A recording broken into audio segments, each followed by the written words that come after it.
लिखा था अलग अलग टाइप के हमारे ब्रिक्स बॉन्ड, ठीक है। पहला था हमारा जिसमें स्ट्रेचर बॉन्ड, स्ट्रेचर या रनिंग बॉन्ड। स्ट्रेचर बॉन्ड क्या होता है, थोड़ा सा एक ब्रीफ कर दे रहे हैं कि जब हमारी ब्रिक अलोंग द लेंथ लगाई जाती है, स्ट्रेचर साइड जिसका हमको शो होता है फ्रंट व्यू से, उस बॉन्ड को बोलते हैं हम स्ट्रेचर बॉन्ड। अब हेडर बॉन्ड हमारा था सेकेंड बॉन्ड, ठीक है। हेडर बॉन्ड में जिस साइड से हमको ब्रिक दिखेगी, वो वाला साइड अगर हमको हेडर दिखता है तो वो कहलाता है हमारा हेडर ब्रिक बॉन्ड, ठीक है। बात करते हैं हमारे थर्ड बॉन्ड के बारे में, जो था English bond. English bond is nothing but जो कोर्स लगाते, कोर्स मतलब ब्रिक की एक सीधी लाइन को बोला जाता है कोर्स। जैसे एक अगर ये ब्रिक लगी है 2 3 4 5, ये 1 2 3 4 ऐसी ब्रिक लगी है, तो ये एक लाइन को बोल देते हैं हम कोर्स, ठीक है। अगर हम अल्टरनेट कोर्स लगाएंगे हेडर स्ट्रेचर, हाँ कुछ आवाज नहीं आ रही क्या? सिंगल ही ब्रिक तो रहती है, उसकी मशीनरी को तो नहीं बोलते मैम इंग्लिश?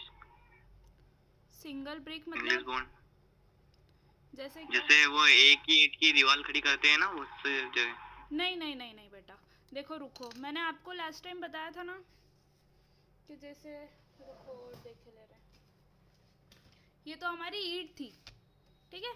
इसका ये वाला साइड कैसा है, स्ट्रेचर, और ये वाला हेडर, ठीक है। तो इसमें क्या करते हैं, ऐसे मैंने पहले क्या करा, एक लाइन जो बिछाई, काय की बिछा दी, स्ट्रेचर की, ठीक है। साइड यहाँ से देखने पे क्या दिख रहा है हमको, स्ट्रेचर स्ट्रेचर स्ट्रेचर। जैसे ये वाला बॉन्ड दिख रहा था सबसे फर्स्ट वाला, ये वाला है ना, तो ये क्या दिख रहा था हमको, स्ट्रेचर स्ट्रेचर स्ट्रेचर, ठीक है। फिर अब क्या करते हैं हम, ये हमारा रहा हेडर, ठीक है, इधर से हेडर दिख रहा है, तो हम क्या करते हैं, इसके ऊपर फिर ऐसे हेडर को बिछाते हैं, ठीक है। फिर क्या करेंगे, ये पहला कोर्स हो गया सीधी लाइन का, ये दूसरा कोर्स हो गया। अब इसके ऊपर हम वापस से क्या रखेंगे, स्ट्रेचर बिछाएंगे। ये सपोज ब्रिक है, ये स्ट्रेचर हमने बिछाया, ठीक है। अब ये बिछा दिया, अब इसके बाद हमारी क्या आएगी, हेडर वाली लाइन आएगी, तो फिर ये हमने हेडर बिछाना चालू करा, ठीक है। ये हेडर बिछाना चालू करा, है ना। फिर वापस से अगेन क्या होगा, स्ट्रेचर, फिर उसके ऊपर हेडर, फिर स्ट्रेचर, फिर हेडर, है ना। तो ये होता है हमारा इंग्लिश बॉन्ड। मतलब एक स्ट्रेचर बिछाएंगे, एक हेडर बिछाएंगे, फिर एक स्ट्रेचर बिछाएंगे, फिर एक हेडर बिछाएंगे, ठीक है। आई बात समझ में? ऐसा करेंगे, फिर इनके ऊपर वापस स्ट्रेचर बिछा देंगे। तो एक चीज देखना आप, जैसे मैं बोल रही हूँ, फिर हम हेडर बिछाया, ये कैसी पेंसिल कैसी है, हेडर टाइप की, है ना। इसका आगे से स्मॉल साइड दिख रहा है, मगर पीछे से देखना हमको क्या दिख रही है, ये एलोंगेट दिख रही है, मतलब लंबी दिख रही है। क्योंकि ब्रिक का क्या होता है कि अगर हम ऐसी रखते तो लंबी जाती है, और ऐसी रखते तो सीधी आती है। तो मोटाई किसकी ज़्यादा होगी, हेडर वाले बॉन्ड की। मतलब हेडर वाली ब्रिक ऐसे में ज़्यादा मोटी होगी ना। तो क्या करते हैं, जो हम स्ट्रेचर बिछा रखा है ना, उसके पीछे एक और स्ट्रेचर बिछाया जाता है। समझ में आई बात?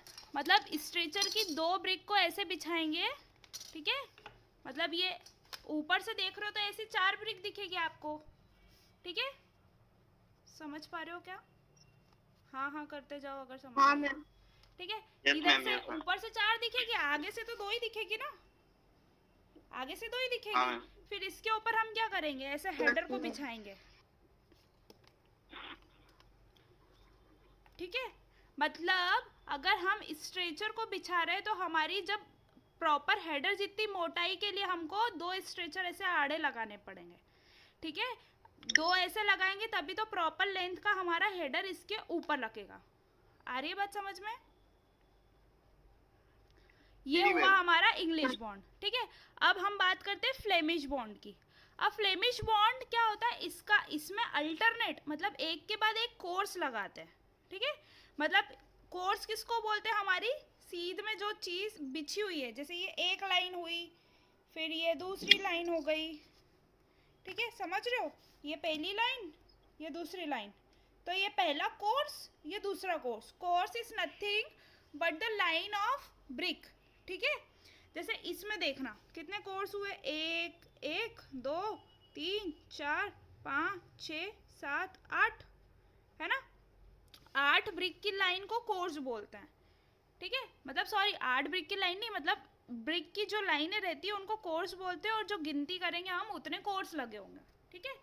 अब बात करते हैं, ये तो था हमारा इंग्लिश। इसमें क्या करते हैं, पूरे की पूरी लाइन या तो स्ट्रेचर में बिछाएंगे, फिर सेकेंड कोर्स में हेडर में बिछाएंगे, फिर स्ट्रेचर में बिछाएंगे, फिर हेडर में बिछाएंगे।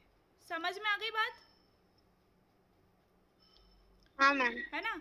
अब क्या आता है हमारा, कौन सा बॉन्ड आता है, ये हमारा फ्लेमिश बॉन्ड, ठीक है। ये इंग्लिश का थोड़ा सा इंग्लिश से मिलता जुलता होता है, मगर इसमें क्या करते हैं, मैंने बताया था संजय, अभी ऐसे स्ट्रेचर बिछाया था, फिर हमने हेडर बिछाया था, ठीक है। अब इसमें क्या होता है कि हमने एक स्ट्रेचर बिछाया, फिर एक हेडर बिछाया, फिर एक स्ट्रेचर बिछाया, फिर एक हेडर बिछाया, ठीक है। मतलब देखो ये स्ट्रेचर बिछा दी मैं, फिर ये ऐसे हेडर बिछा दी, ठीक है। फिर ये स्ट्रेचर बिछा दी मैं, फिर ऐसे हेडर बिछा दी। आ रही है बात समझ में? तो कैसा दिख रहा है, ये स्ट्रेचर, ये हेडर, फिर ये स्ट्रेचर, फिर ये हेडर। एक डाउट आएगा आपको कि ये बीच में खाली खाली सा क्यों रहेगा, तो ये एक ही ब्रिक नहीं बिछेगी यहाँ पे, ऐसे जैसे हमने 2 ब्रिक बिछाई थी वैसे बिछेगी है। आई बात समझ में? मतलब ये जो वॉल थिकनेस बनेगी वो इतनी मोटी बनेगी, ठीक है। आपने 2 ब्रिक आड़ी बिछाई, फिर एक ब्रिक खड़ी बिछाई, फिर 2 ब्रिक आड़ी, फिर एक ब्रिक खड़ी। ये आपको इसलिए दिख पा रहा है क्योंकि ये टॉप व्यू से मैं दिखा रही हूँ, ठीक है। आप आगे से देखोगे तो कैसा दिखेगा, ऐसा दिखेगा, ठीक है। Header stretcher header stretcher header, ठीक है। जैसे इसमें देखा था आपने, ऐसे दिखेगा, ये फ्रंट व्यू है, ठीक है। टॉप व्यू आपका यही ब्रिक का, ये जो है ये फ्रंट व्यू है, सामने से देखने पे दीवार को सामने से देखने पे ऐसा दिख रहा है। और जब आप छत पे से देखोगे, इसके ऊपर छत पे से देखोगे तो आपको कैसा दिखेगा, फ्लेमिश बॉन्ड ऐसा कि 2 ब्रिक ऐसी बिछी हुई है, फिर एक ब्रिक ऐसी बिछी है, फिर 2 ब्रिक ऐसी, फिर एक ब्रिक ऐसी। अब ध्यान रखना इनके बीच में क्या जगह जो रहती है उसमें क्या रहता है, मोर्टार हमारा, ठीक है। आ गया समझ में? इंग्लिश और फ्लेमिश में कंफ्यूजन होता है, सिर्फ ये ध्यान रखना, एक में पूरी की पूरी लाइन एक जैसी बिछाते हैं, फिर अगली लाइन अलग बिछाते हैं, फिर पहले जैसी लाइन तीसरी, फिर चौथी लाइन दूसरी के जैसी, ठीक है। और इसमें क्या करते हैं फ्लेमिश में, सारी लाइन मतलब जैसे ये एक कोर्स हुआ, इसके बाद मैं ऊपर दूसरा कोर्स लगाऊंगी, तो फिर मैं क्या करूंगी, एक ब्रिक को ऐसी रख दूंगी, फिर 2 ब्रिक को ऐसी रख दूंगी, समझ रहे हो। फिर एक ब्रिक को ऐसी रखूंगी, फिर 2 ब्रिक को ऐसी रख दूंगी, फिर एक ब्रिक को ऐसी रखूंगी, फिर 2 ब्रिक को ऐसी रख दूंगी, समझ रहे हो। मतलब बात क्या है, इसमें एक एक ब्रिक के बाद में अलग टाइप की ब्रिक लगाते हैं। जैसे ये मैंने एक स्ट्रेचर लगाया, फिर ये मेरे को एक हेडर मिला, फिर एक ये लगाया स्ट्रेचर, फिर ये मिला हेडर, तो क्या हो गया, ये वाला बॉन्ड हमारा हो गया फ्लेमिश बॉन्ड, ठीक है। ये 2 बॉन्ड बहुत ज़्यादा यूज होते हैं, एक तो हमारा रहा इंग्लिश और दूसरा था हमारा फ्लेमिश, ठीक है। सब जगह क्योंकि 2 ईंट की दीवार की मोटाई चाहिए रहती है हमको, 1 ईंट की दीवार तो कहीं बनती ही नहीं है। सिर्फ कहाँ बनती है, अगर हमारी इंटरनल वॉल है तो वहीं हमारी 1 ईंट की दीवार बनेगी। जैसे देखो अब ये भी मेरी 2 ईंट की दीवार है, ठीक है। इसकी मोटाई भी अच्छी खासी है, ये यहाँ से ये वॉल, ठीक है। ये भी मेरी 2 ईंट की दीवार है, ये भी मेरी 2 ईंट की दीवार है। मगर पहले के टाइम में क्या होता था बेटा कि आपकी 1 ईंट की दीवार बन जाया करती थी।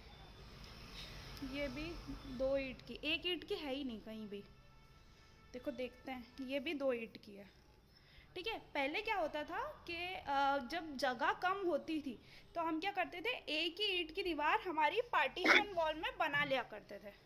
पार्टीशन वॉल किसको बोलते हैं, 2 कमरे के बीच में जब पार्टीशन हमने दिया है उसको बोलते हैं हम पार्टीशन वॉल, पार्टीशन वाली दीवार, जहाँ पे या तो पानी का कोई प्रॉब्लम नहीं रहे, पानी सीपेज का, क्योंकि ब्रिक की क्या टेंडेंसी रहती है हमारी कि बहुत जल्दी पानी को एब्जॉर्ब कर लेती है, ठीक है। पानी को एब्जॉर्ब कर लेती है तो क्या होता है कि उसमें इफ्लोरेसेंस का प्रॉब्लम आ जाता है। इफ्लोरेसेंस क्या आपको पढ़ाया था, वाइट पैचेस और ये मतलब पुट्टी का निकल जाना, दरदरापन हो जाना, पानी का सीपेज होना, वो सब होना, ठीक है। ये वाला काई हाँ, ये वाला प्रॉब्लम होता है एक ईंट की दीवार के साथ। तो अब जो ब्रॉडली यूज होती है वो 2 ईंट की दीवार होती है।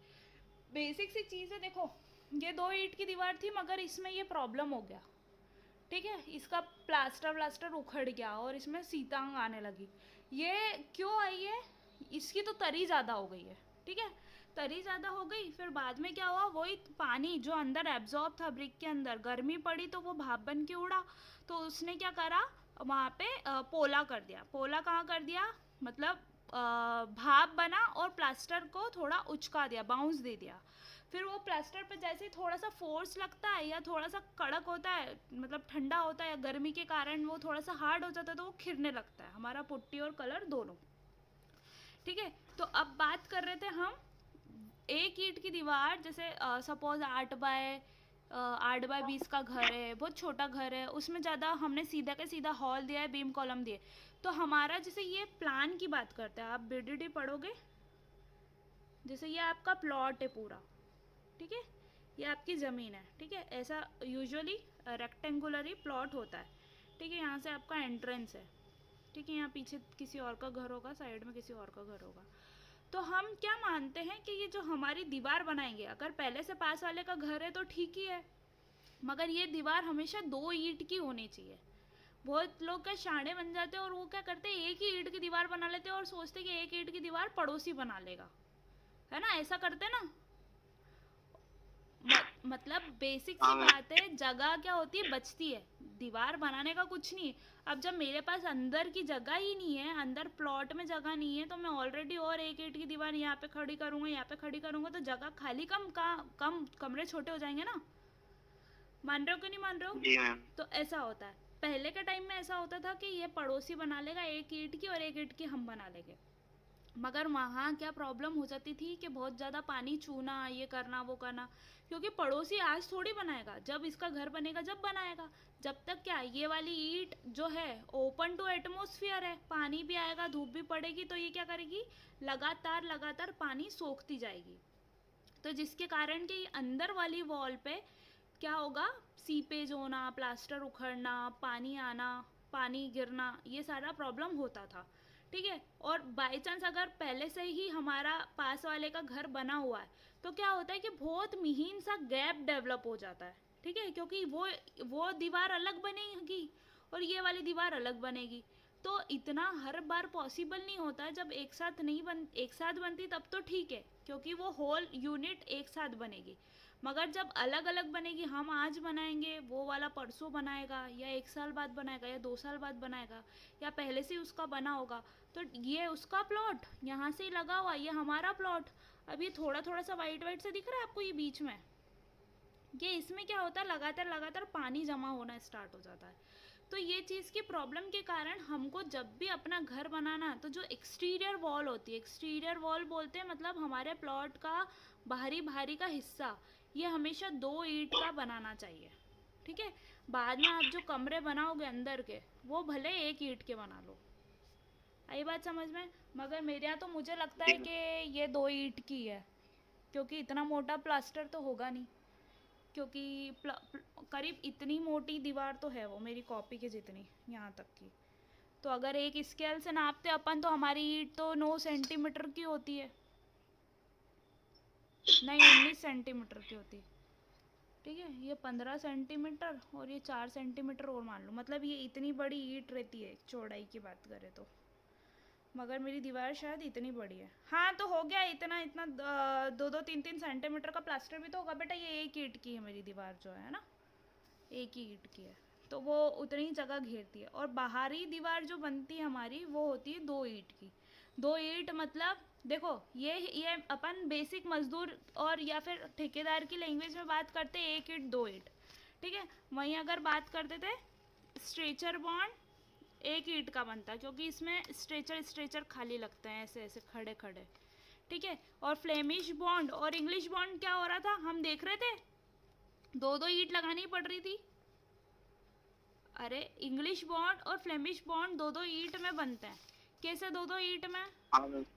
कि हमने क्या करा था, ऐसा लगा के ऐसा लगाया था, फिर ये 2 ऐसे लगा के फिर ऐसा लगाया था। तो ये कौन सा बॉन्ड था हमारा, कौन सा बॉन्ड है ये? मैंने बनाया है, ये कौन सा बॉन्ड है? फ्लेमिश। ये फ्लेमिश बॉन्ड है। और इंग्लिश बॉन्ड फ्लेमिश, फ्लेमिश, हाँ फ्लेमिश है। और ये वाला बॉन्ड कौन सा है ये हमारा? ये हो जाएगा वो इंग्लिश बॉन्ड हो जाएगा। इंग्लिश बॉन्ड, ठीक है। तो ये तो थे हमारे बेसिक से कुछ बॉन्ड जिसको हम पढ़ चुके थे। बाकी अब आते हम स्टेक बॉन्ड। पांचवा था हमारा स्टेक बॉन्ड। स्टेक बॉन्ड क्या होता है कि ये देख रहे हो आप, ब्रिक के ऊपर ब्रिक, ब्रिक के ऊपर ब्रिक, ब्रिक के ऊपर ब्रिक लगा देना होता है हमारा स्टेक बॉन्ड। मगर इसमें क्या प्रॉब्लम आती है कि कभी भी आप देखना, कभी भी मजदूर जब बॉन्ड बनाता है तो एक ब्रिक के ऊपर ऐसे जॉइंट के ऊपर ज़्यादा करके लगाता है, ठीक है। मतलब ऐसा नहीं बनाता है कभी भी एक के ऊपर एक दीवार, एक ईंट रखी हुई दिखती है क्या आपको? कभी भी नहीं दिखती है ना। क्या होता है, ये ईंट थोड़ी आगे लगेगी, फिर एक ऐसे लगेगी, फिर ऐसे लगेगी, है ना, फिर ऐसे लगेगी, ठीक है। तो ऐसे क्या होता है, ऐसे जिगजैग मैनर में लगती है। हमेशा जब भी बॉन्ड बनाएंगे हम तो हमारे कोनों कोनों पे ईंटें नहीं रखाएंगी, ठीक है। और बात करते हैं स्टैक बॉन्ड की। तो स्टैक बॉन्ड क्या कहता है कि मैं तो एक के ऊपर एक ईंट बन के ही रहूँगा, ठीक है। मगर ये वाले बॉन्ड मजबूत नहीं रहते हैं, ये सिर्फ दिखावटी के लिए बनाते हैं। ऐसी कोई वॉल है जहाँ पर हमको शो के लिए बनानी है सिर्फ, तो जिस पे कोई भी लोड नहीं आ रहा है, ऊपर से छत नहीं डलनी है, सिर्फ ऐसे ही बनानी है हमको कि हमारा एस्थेटिक व्यू अच्छा रहे, सुंदरता रहे, दिखने में सुंदर लगे, अच्छा बने। तो हम क्या करते हैं, हमारा स्टैक बॉन्ड बनाते हैं। तो स्टैक बॉन्ड क्या बोलता है कि सारी ईंटें एक के ऊपर एक हमारे स्ट्रेचर लगते जाता है, ठीक है। सारे स्टैक मतलब सारे बॉन्ड को हम एक के ऊपर एक ही लगाएंगे, ठीक है। ये बोलता है हमारा स्टैक बॉन्ड। देखो फोटो में क्लियर हो रहा है आपको, मतलब ये जो पिंक कलर का ये हमारा बेसिक मोटार है और ये हमारी ब्रिक वॉल है, ठीक है। अब था हमारा कॉमन बॉन्ड या अमेरिकन बॉन्ड। ये मैंने समझाया था कि 5 से 6 स्ट्रेचर के बाद हम एक हेडर लगाएंगे। मतलब 5 से 6 हमने स्ट्रेचर की परत या कोर्स बिछा दी है, ठीक है। ये थोड़ा ऐसे इसके ऊपर रहेगा, फिर ऐसा कुछ। तो ऐसी लाइन कितनी बनाएंगे हम, 5 या 6 स्ट्रेचर की, ठीक है। फिर उसके बाद क्या करेंगे, हम एक लाइन हेडर की लगा देंगे, ठीक है। तो ये होता है हमारा अमेरिकन या कॉमन बॉन्ड, ठीक है। अगला बॉन्ड था हमारा 7th वाला डायगोनल बॉन्ड, ठीक है। ये डायगोनल बॉन्ड। तो डायगोनल बॉन्ड को मैं समझाई थी आपको फोटो के थ्रू।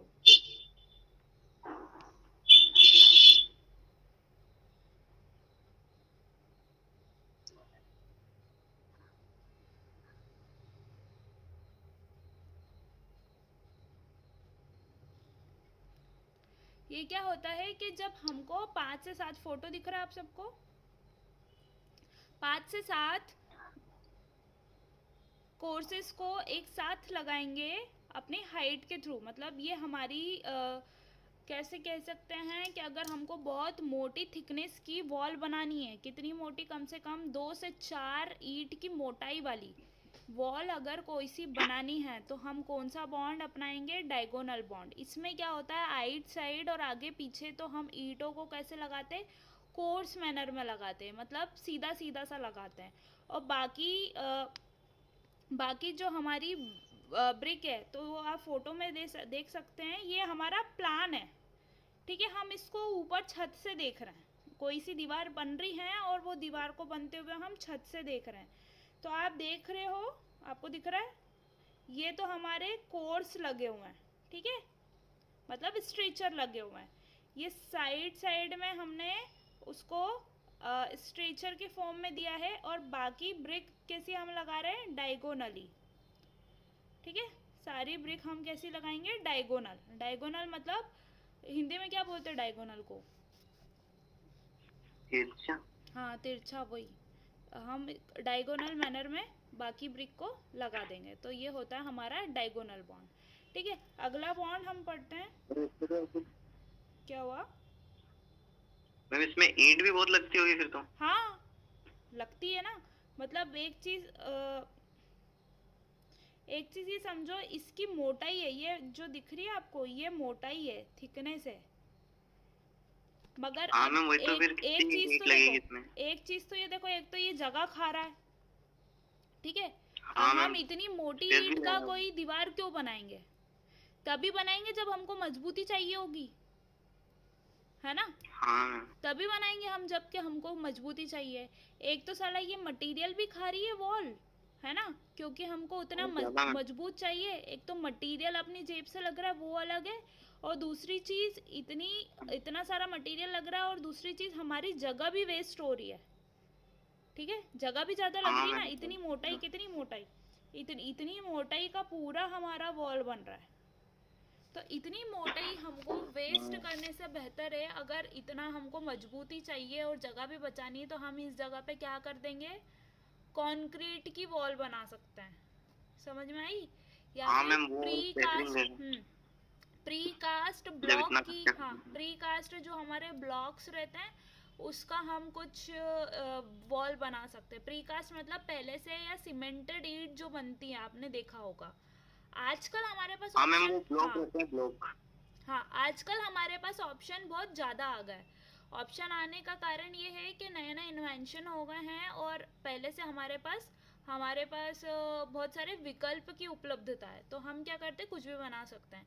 मगर जो पहला ट्रेडिशन मतलब पहले के टाइम में जब हमको अगर ऐसा चाहिए होता था, इतनी मजबूती, या जब पहले तो जगह की अवेलेबिलिटी ज़्यादा होती थी ना, सबके पास जगह ज़्यादा होती थी, तो तब के टाइम में अगर जी हमको मैम। मजबूती वाला फैक्टर चाहिए होता था, तो वो लोग क्या करते थे, हमारे ये डायगोनल बॉन्ड बना दिया करते थे। तो इससे हमको क्या मिलती थी, एक तो मजबूती मिलती थी, ठीक है, और मोटाई भी मिल जाती थी। देखो एक कॉन्सेप्ट और मैं बता रही हूँ, आपने पहले उसके घर देखे हैं, गारे के, गारे या फिर जो भी हाँ मैम। कटाव वाले घर, ठीक है, उन दीवारों की मोटाई देखी है आपने, जी कितनी मैम मोटी हाँ। रहती है ना, बहुत ज्यादा मोटी रहती है ना। और एक और खासियत हाँ मैम। देखी है, कभी भी उन घरों में कूलर की जरूरत नहीं पड़ती है, ठंडे रहते हैं वो घर। कूलर। गर्मियों हाँ में कूलर की जरूरत नहीं पड़ती है, मतलब ज्यादा गर्मी नहीं लगती है उन घरों में। देखा होगा ना, गाँवों में कहाँ कूलर रहते हैं, हर घर में रहते हैं क्या, मगर दिन के टाइम भी क्या होता है, वो घर ठंडे रहते हैं। और दूसरी चीज और सोचो, ठंड भी उस घर में ज्यादा नहीं लगती है। ऐसा क्यों? हाँ मैम। कारण बताओ। मैम वो दीवार होती है ना। हाँ वो दीवार रहती है जो क्या काम करती है, हमारा आइसोलेशन का काम करती है, थर्मल एनर्जी ट्रांसफर नहीं करती है। मतलब जो अंदर का एटमॉस्फेयर रहेगा, घर की चार दीवारी के अंदर का, वो कूलिंग रहेगा। जैसे अगर बाहर जो एटमॉस्फेयर में जो टेम्परेचर है वो कम से कम हमारे घर के अंदर आएगा, ठीक है। हम घर क्यों जी बनाते मैम। हैं, है ना, धूप बारिश गर्मी सबसे बचने के लिए, ठीक है। हमने क्या ऑप्शन हाँ निकाल लिए, अब हमारे पास जगह की उपलब्धता कम हो गई है। गाँवों में जगह की उपलब्धता बहुत रहती है, ठीक है, जगह ज़्यादा रहती है, मगर आप एक प्लॉट खरीदोगे, इतनी चौड़ी दीवार बनाओगे, तो आपके पास जगह क्या बचेगी। अगर ज़्यादा जी अवेबिलिटी मैम। है तो खूब चौड़ी चौड़ी दीवारें बना दो। तो उससे क्या काम होता है हमारा, कि हमारा जो अंदर का एटमॉस्फेरिक टेम्परेचर है, मतलब घर के अंदर का जो टेम्परेचर है, वो हमको ठंडा या गर्म होने में थोड़ा वो लेगा। मतलब बेसिक सी बात है, गर्मियों में वो ठंडा एहसास देगा और ठंडियों में वो गर्म एहसास देगा। उसका कारण ये है कि हीट का ट्रांसफ़र कम से कम होगा दीवारों के अंदर, ठीक है। ये बेसिक सी चीज़ होती थी वो गारे के घर की, या फिर मोटी दीवारों वाले घर की, क्योंकि उन पे प्रॉपर क्या होता था, मड चढ़ चढ़ के, जो मिट्टी रहती थी, मिट्टी का लेप कर करके वो दीवारें हो जाती थी मोटी। और दूसरी चीज़, अंदर उसमें रहते थे पत्थर, ठीक है, पत्थर अंदर रखते थे, फिर उनको मड से या चूने से जोड़ा जाता था, ठीक है। जोड़ना मतलब जैसे हम ईंट को आज उनसे जोड़ते हैं मोटार से, वैसे ही वो मड या फिर चूने से जोड़ा करते थे। तो उससे क्या होता था कि एक तो स्टोन लगाया और ऊपर से वो मड का पूरा पूरा प्लास्टर करते थे, मतलब मोटा थपाई करते थे, थेपते थे, ठीक है। फिर क्या लगाते थे, कूसा वगैरह लगाते थे। कूसा मतलब वो जो कुशा उसको बोलते हैं ना, जो अपनी खेती के बाद जब अनाज निकालने के बाद बचता है भूसा, हाँ मैम। है ना, वही लगाते थे ना। हाँ मैम वही भूसा लगाते थे। लगाते थे दीवारों पे, फिर उसको चिपकाते थे, फिर उस पे मड चढ़ाते थे, जिससे क्या होता था उनमें एक प्रॉपर बाइंडिंग प्रॉपर्टी रहती थी, स्ट्रेंथ मतलब बनी रहती थी। बांधे रखने का काम होता था, है ना। ऐसे ही वो है हाँ ना मैम। जमीन पे भी लेपन करते थे वैसा। तो क्या होता था उसके कारण, क्या वो मकान में आप ऐसे बिना चप्पल के भी पैर रखोगे ना तो ठंडा नहीं लगेगा और गर्म भी नहीं लगेगा, ठीक है, दोनों चीज़ नहीं लगेगी। क्योंकि जब अगर आप घर जाओ या नानी घर या किसी का भी दादी घर या जो भी घर हो गाँवों में, मैंने तो देखा है मतलब जा करके और वहाँ पे एक दो दिन रुक करके भी, गर्मियों में भी और ठंडियों में भी, तो वहाँ पर क्या होता है ना तो ज़्यादा गर्मी लगती गर्मियों के दिनों में, ठंडों में ना ज़्यादा ठंड लगती। क्योंकि वो क्या होता था कि बाहर का टेम्परेचर अंदर ट्रांसफ़र नहीं करते थे। देखो अपने घरों में क्या होता है, रात के टाइम में हमको जो रजाई पहनो या स्वेटर्स पहनो, जो भी पहनो, और घर से बाहर निकलेंगे तो 2 स्वेटर पहनो कड़के की ठंड में, ठीक है। और अगर हाँ घरों के अंदर हैं तो नॉर्मल लगेगी। और वहीं अगर अपन उस घर में जाएंगे जो मोटी दीवारों वाले हैं या जिसमें कैविटी वाला एक्शन हो रहा है, तो वहाँ पर इतनी दिक्कतें नहीं रहती है। कारण